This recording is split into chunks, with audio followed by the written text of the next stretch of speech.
Bonjour Céline Puffardichvili, bienvenue. Bonjour, merci Thomas. Heureux de vous retrouver. Vous êtes donc co-signataire avec Fabrice Bonifay qui nous rejoindra tout à l'heure de ce livre L'entreprise contributive, concilier monde des affaires, limite planétaire. Il sort chez Duno le 14 avril prochain. Déjà, on peut démarrer par une définition. C'est quoi une entreprise contributive ? C'est une très bonne question et c'est une entreprise qui contribue positivement à son écosystème. Alors, on a tendance à confondre activité économique et impact positif. Une entreprise qui dirait « je crée des jobs, je produis de la valeur pour mes actionnaires on se dit c'est déjà pas mal. Et en fait, non, ça ne suffit plus. Le paradigme a un petit peu changé. De contribuer à l'économie, c'est bien, mais c'est loin d'être suffisant. Aujourd'hui, on a les deux autres piliers qui s'invitent très fortement dans l'actualité, qui sont l'environnement et le social et le sociétal. Et c'est sur ces volets-là maintenant qu'il va falloir contribuer positivement. C'est beaucoup plus difficile, mais certains le font. C'est tout l'objet du livre. Oui, vous l'avez écit pour mettre en avant ceux qui le font d'une certaine façon. C'était ça la démarche ? C'est ça. Alors la démarche, nous, on n'a vraiment rien inventé. Il faut qu'on soit un peu modeste sur le sujet. On était dans l'observation depuis quelques années de certains entrepreneurs qui ont dit des positive natives, qui identifient un vrai besoin plus de société qu'un besoin financier immédiat et qui l'adresse. Et puis, on a vu des grandes boîtes prendre des virages sur l'aile, tenter des changements avec difficulté d'ailleurs. Et c'est ça qui nous interpellait. Et dans nos métiers, on se posait la question, et qu'est-ce que nous, on fait finalement en tant que salariés ? Qu'est-ce qu'on fait une fois qu'on a un peu compris, qu'on a un petit peu lu les résumés du GIEC, et qu'on voit d'ailleurs, parce que c'est ça le grand déclencheur, c'est qu'aujourd'hui, les effets climat, les effets sociétaux se voient avant. On les ressent. On les ressent, même dans nos villes, même à notre échelle. Donc ce livre, ça a été une observation. Essayer d'en tirer une méthode. Alors, encore une fois, on n'a rien inventé, c'est de l'observation et donc une méthode empirique. Mais si certains le font, que ça marche, on essaie de trouver des dénominateurs communs, des points communs. Qu'est-ce qu'ils font, sur quel front, à quelle vitesse, et finalement, il y a des points communs. Et c'est ça qu'on a essayé de mettre en avant. Voilà. C'est un livre qui découle d'un blog que vous avez entamé sur ce thème-là, l'entreprise contributive, déjà depuis quelques années. Oui, ça doit faire 2 ans et demi, 3 ans. Alors c'est effectivement, Fabrice et moi, on se connaît depuis une bonne dizaine d'années. On a commencé à parler d'un livre. À ce moment-là, j'ai fait wow, un livre sur l'entreprise contributive. On va demander aux gens de contribuer. C'était une manière de repousser un petit peu l'échéance et surtout d'écouter ce qui se disait, parce que le terme, il n'est pas de nous. Il commençait à sortir. On en a entendu parler. Contribuer comment et justement, on a commencé contribuer comment. Ce qui est difficile, c'est de commencer justement, c'est de savoir par où commencer à contribuer. Parce que c'est exactement ça. Je pense que maintenant, les constats, ils sont largement partagés. Il y a toujours les sophismes et ceux qui prétendent lancer une énième étude pour vérifier les impacts. Non, c'est bon. Les impacts sont là. Donc, la difficulté, ensuite, c'est le comment.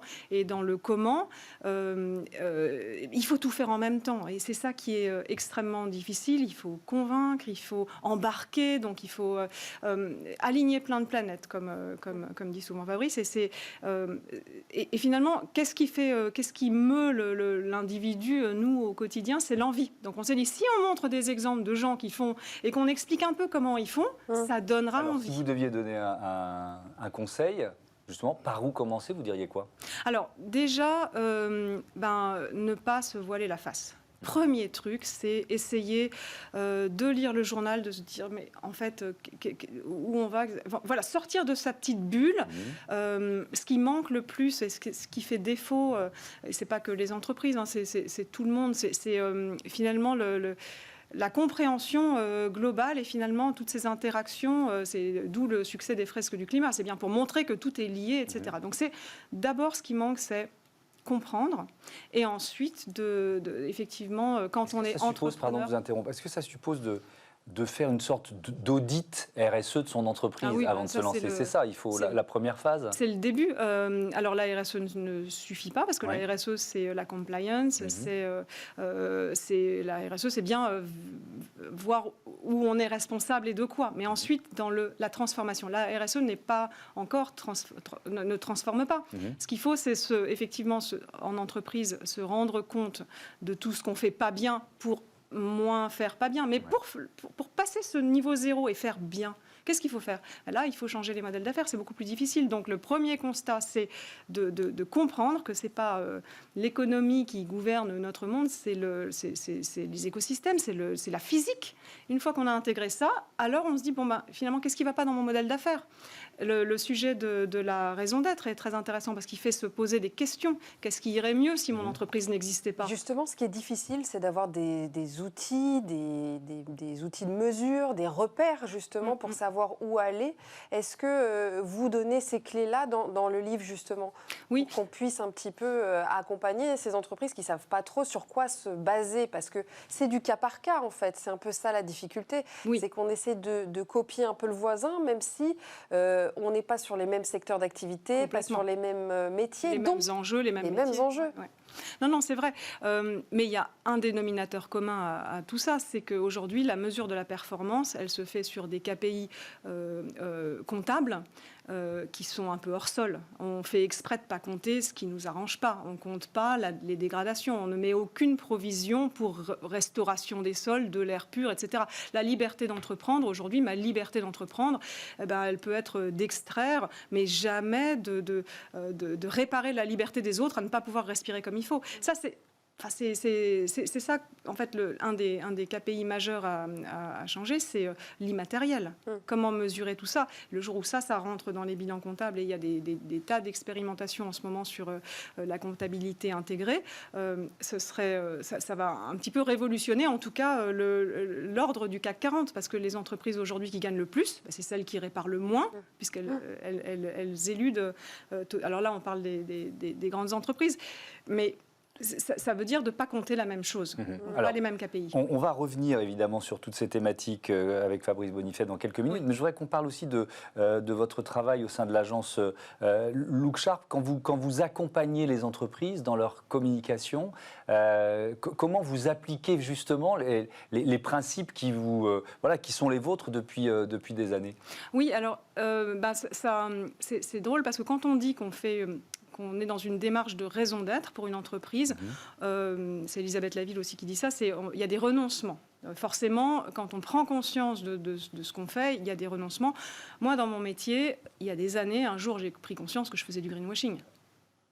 Et aussi, j'ai pris conscience qu'il y avait des clients pour lesquels j'avais aucune envie de travailler. C'est-à-dire, je me disais, ce modèle-là, c'est pas un modèle auquel j'adhère. Donc, un jour, j'aimerais servir des entreprises qui ont un modèle, certes, pas parfait, personne n'est parfait, mais au moins j'y crois et je me dis, tiens, ça a du sens pour la société. Donc, le jour où vous mettez ça en place, donc ça c'est notre façon un peu moins formelle que pour une grande entreprise d'avoir une raison d'être. Donc aujourd'hui, on est une agence des transitions, on essaye d'accompagner les transitions, ça veut dire des clients qui soit eux-mêmes portent les transitions pour les autres, soit qui eux-mêmes sont sur ce voyage, mais ça veut dire qu'ils ont pris conscience, établi un chemin. Honnêtement et avec transparence, ils savent où ils en sont, ils sont prêts à le dire et on est prêt à montrer une vision. Donc c'est ça. Oui, donc ça veut dire que vous bannissez pas certains secteurs d'activité. L'important c'est le chemin. C'est le chemin. Mais vous bannissez des entreprises. Alors certes, et je ne les citerai pas, mais oui, bien sûr, il y a des entreprises pour lesquelles on n'aurait pas envie de travailler et parce qu'en plus je pense qu'on ne ferait pas du bon boulot. Enfin, moi, depuis que j'ai pris ce contre-pied, je pense que on fait du meilleur boulot, on se challenge énormément, on se remet en question, en se permettant de questionner nos clients. Ils nous mettent aussi au pied du mur. Alors, proposez-nous mieux, comment est-ce qu'on peut faire, ni faire du greenwashing, ni faire du greenhiding, pour présenter réellement ce qu'on fait bien. Ça nous fait tous progresser. Donc, dans nos métiers, pour mon métier RP, qui peut avoir mauvaise réputation, je pense qu'il y a du boulot à faire. Aujourd'hui, c'est la journée contre la pub. Je pense qu'en communication, on a pas mal de questions à se poser. Donc, on se les pose. Moi, dans mon métier, ça se traduit comme ça. Parce que mon impact en agence, il n'est pas dans est-ce que mes salariés prennent le vélo pour aller bosser. Il est dans pour quelle boîte on travaille et quel modèle d'affaires et de société donc on prône. Finalement, ce qui passe dans les journaux finit par rentrer. Voilà.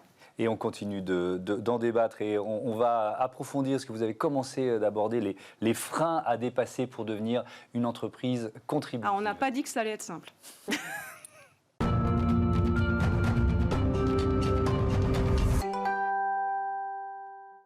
Quels freins les entreprises doivent-elles dépasser pour justement devenir une entreprise contributive? C'est le thème de notre débat du jour avec, pour en parler, toujours Céline Puf-Ardichvili et le cofondateur, le co-auteur du livre, Fabrice Bonifay. Fabrice Bonifay, bonjour. Le directeur RSE et QSE du groupe Bouygues et président du C3D. C'est ça. Merci de nous rejoindre. Développement durable du groupe Bouygues. Développement durable. Et QSE aussi, oui. Mais pas RSE. Mais pas RSE du tout. Je vais vous expliquer pourquoi. Pourquoi? Commençons par là, allez. Oui, parce que nous, la notion de RSE, c'est respecter la loi, et toute entreprise doit respecter la loi, c'est le socle universel, etc.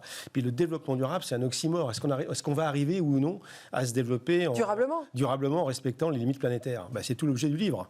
Et moi, je pense que c'est ça le vrai enjeu. C'est arriver à se développer sans détruire, sans être prédateur de ressources, comme on l'a été. Quels sont les freins, Fabrice? Oh là là, il y en a plein. Premier, c'est l'ignorance. Mais ça, c'est de votre faute. C'est la faute des journalistes. Je ne savais pas qu'on allait se faire engueuler. Voilà. On l'avait dit qu'on dirait pas ça. Pourtant, dans cette émission, on essaye de faire la chose. Sauf vous, bien sûr. Ouais. Mais d'une façon générale, je pense qu'on a véhiculé dans la tête des gens beaucoup de sophismes, de fausses idées. La technologie va nous sauver, on va toujours trouver des nouvelles ressources, on ira les chercher sur Mars, sur Saturne, sur Pluton, etc. Mais on va être, je pense, et on est en ce moment en train d'être rattrapé par un principe de réalité, c'est que c'est pas ça qui va se passer. Et quand on dit que les énergies renouvelables vont remplacer les énergies fossiles, ça va pas être si simple que ça. Que l'hydrogène va remplacer le pétrole, oui. Dès qu'on commence à compter un peu, dès qu'on commence à réfléchir un peu sur la façon dont ça va se passer, on se dit c'est pas ça qui va se passer en réalité. Ne serait-ce que des histoires d'énergie renouvelable. Quand on regarde quel est le mix énergétique mondial aujourd'hui, il y a 83% carboné, de dire, oui, on va remplacer tout ça par des éoliennes et des panneaux solaires. Avec des métaux rares. Mais même au-delà des métaux, c'est que ces convertisseurs, et c'est très bien les énergies renouvelables, mais il faut les fabriquer. Ouais, c'est ça. Et pour les fabriquer, il faut dépenser beaucoup d'énergie. Et c'est pas éternel. Au bout d'une vingtaine d'années, 25 ans, les panneaux solaires, il faut les changer, donc il faut en refabriquer d'autres. C'est pareil pour les éoliennes. Et donc, il faut que les riverains les acceptent. Et en plus, il y a l'acceptabilité. Sur l'éolien en mer, etc. C'est pas ça. Parler de sobriété, c'est ça. Tout ça pour ne pas parler de dire qu'il faut qu'on réinvente un nouveau modèle de société. Et c'est ce qu'on a essayé avec Céline d'expliquer dans le bouquin, c'est qu'il faut arriver à faire du business rentable, parce que de toute façon, s'il n'y a pas de rentabilité, il n'y a pas de durabilité, mais en étant conscience des limites planétaires, parce que la planète, il n'y en a qu'une. Les exoplanètes, oui, sans doute qu'on ira un jour, mais... c'est quoi les, très, très loin. Les limites planétaires, c'est quoi? C'est les ressources en eau, notamment, c'est toutes les ressources naturelles, du coup. La planète est ronde. Enfin, je sais qu'il y a une partie des Américains, et peut-être Donald Trump, qui pense que la planète est plate, que le lait chocolaté provient des vaches marrons. Enfin, il y a des gens qui pensent ça, puis même en France, d'ailleurs. Donc, lisez le livre, voilà. vous apprendrez que... Sur les vaches. Mais c'est vrai, je crois qu'il y a 17% des Américains qui pensent ça. Mais c'est pas ça la vérité. Alors Céline, si on rentre un peu si on ouvre le capot, par exemple le bon vieux modèle d'économie linéaire, je produis, je consomme, je jette, est-ce qu'il est dans les faits toujours finalement encouragé ? Oui, je pense qu'il est encore encouragé parce que fiscalement, économiquement, légalement, rien ne nous décourage à le faire. Mais si vous faites une vraie introspection, donc ce dont on parlait là, chercher sa raison d'être, donc en quoi mon entreprise bénéficie-t-elle au bien commun et en quoi mon entreprise est-elle néfaste, alors on se rend bien compte qu'on ne peut pas tirer on est tous les ans, sauf l'année 2020, on est de plus en plus en avance sur les limites planétaires avec le Earth Overshoot Day. Là. Donc en gros, à un moment donné, on doit se poser la question d'une économie plus circulaire et elle est encore marginale, mais certaines grosses boîtes l'expérimentent avec la réparabilité, la seconde main, etc. Et là, vous construisez, vous concevez différemment. Vous devez penser solidité, éco-conception, sourcing, et du coup, vous changez votre offre. Parce que vous êtes dans une notion de service avec vos clients, vous voulez leur plaire sur le long terme, vous voulez qu'ils vous recommandent, pas juste qu'ils vous achètent parce que c'était pas cher et qu'ils vous balancent le lendemain. On renverse le modèle. Et ça, du coup, il faut que ce soit porté par le dirigeant. C'est un des autres freins majeurs, selon vous, la gouvernance, le management? Oui, et ça fait partie de l'ignorance. Mais effectivement, la gouvernance, c'est qui pilote, qui gouverne. Si vous avez un COMEX endogame, au bout d'un moment, il décide toujours pour des gens qui leur ressemblent. Et ça ne ressemble pas au bien commun. Il y a ça et il y a qui finance et qui espère récolter les fruits. Et ça, quand vous avez une logique de court terme, c'est pas la même chose que quand vous avez une entreprise familiale ou des salariés associés aux bénéfices. Donc il y a une question de gouvernance très forte et de relation au profit. Oui. Donc là, on identifie quelques freins. Si on doit creuser encore les solutions, même si vous l'avez abordé tout à l'heure, Fabrice Ponifet, quelles solutions vous voulez mettre en avant ? Il y a... Sortie du livre. Oui. Donc la principale solution, enfin le cœur du réacteur, c'est dis-moi comment, je l'ai déjà dit ici, je crois, dis-moi comment tu crées la valeur, je te dirai qui tu es. C'est le modèle d'affaires. Donc tout passe par le modèle d'affaires. Donc aujourd'hui, on a des modèles d'affaires qui sont prédateurs de ressources et qui ne réparent pas ce qu'ils utilisent comme ressources. Je crois que ça a été expliqué par Céline dans l'histoire de la comptabilité triple capital. Et pour aller vers des modèles d'affaires contributifs, il est absolument indispensable d'avoir une approche où on va faire durer le plus longtemps possible le produit ou la solution qu'on souhaite proposer à ses clients. Et donc, forcément, probablement que dans les entreprises de demain, celles qui vont adopter ce modèle-là, parce qu'il n'y a pas d'autre modèle possible compte tenu des limites planétaires, eh bien, on va rentrer dans une logique d'usage. On va vendre de l'usage. Voilà, les entreprises vont être de vendeurs d'usage de produits et de partage de ce même produit avec plusieurs typologies d'utilisateurs en fonction de la chronologie de la journée. Il y en a qui l'utiliseront le matin, le soir, l'après-midi. Donc, on va rentrer dans une espèce de grande économie servicielle. Et c'est très bien. C'est très bien, mais on n'a pas le temps. Si on prend l'urgence des limites planétaires, justement, qui, chaque année, sont un petit peu repoussées, avancées dans l'année, comment on fait ? Parce qu'on a besoin de temps, les entreprises ont besoin de temps pour changer d'un côté, et d'un autre côté, la planète, on sent bien que... Non, mais il y a des plans, il y a un plan Marshall à faire dans tous les secteurs d'activité, dans l'agriculture, dans le BTP, dans l'industrie textile, l'agroalimentaire. Ça veut dire quoi ? Que le gouvernement, il faut qu'il aille plus les vite, gouvernements, plus fort ? les gouvernements. On est tout seul à y aller. Les gouvernements, c'est un big bang qu'il faut pouvoir créer, parce qu'il nous reste quand même très peu de temps avant les phénomènes d'emballement. Et cette économie de l'usage, dans le bouquin, on explique qu'il y a quand même déjà des entreprises qui utilisent, y compris des grosses entreprises d'ailleurs, et ça fonctionne. Personne n'achète une vache pour boire un verre de lait. Ça choque personne. Cette économie de l'usage, il faut la rendre désirable aux yeux des consommateurs. Bon, eh bien, je pense que petit à petit, on va pouvoir s'habituer à ça, mais il faut avoir des exemples. Et dans le bouquin, on a voulu citer des exemples. Alors justement, Céline Pufferdigili, est-ce que c'est plus facile ou plus difficile pour une grande entreprise ? Est-ce que la question de la taille de l'entreprise joue ? Ah oui, bien sûr, mais ça, c'est Fabrice qui bosse pour une grosse entreprise qui pourra le dire. Mais bien sûr, la taille joue parce que justement, il y a ces sujets de gouvernance et de relations au profit qui sont très importants. Mais en revanche, une grosse entreprise a les ressources pour lancer des POC, donc des tests, des exemples, une équipe projet, faire des essais, parce qu'il faut procéder par itération.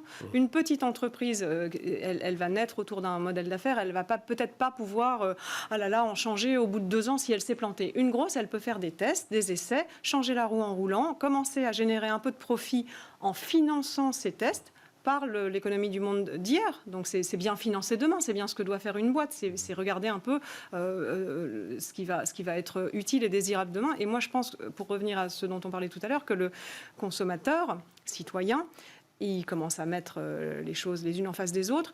Il y a un problème de confiance dans les marques, dans les entreprises en général. Aujourd'hui, quand on achète un truc, on sait qu'on est en train de se faire entuber quelque part. Donc cette confiance avec une boîte qui va dire effectivement mes produits maintenant ils sont de meilleure qualité et je le sais parce que j'ai intérêt à ce que vous me les rameniez moins pour que je les répare.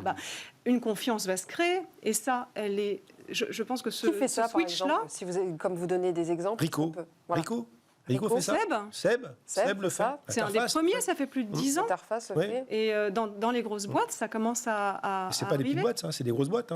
Des boîtes internationales. Et donc c'est plus dur chez Bouygues, par exemple ? Non. Nous, on est une grosse entreprise.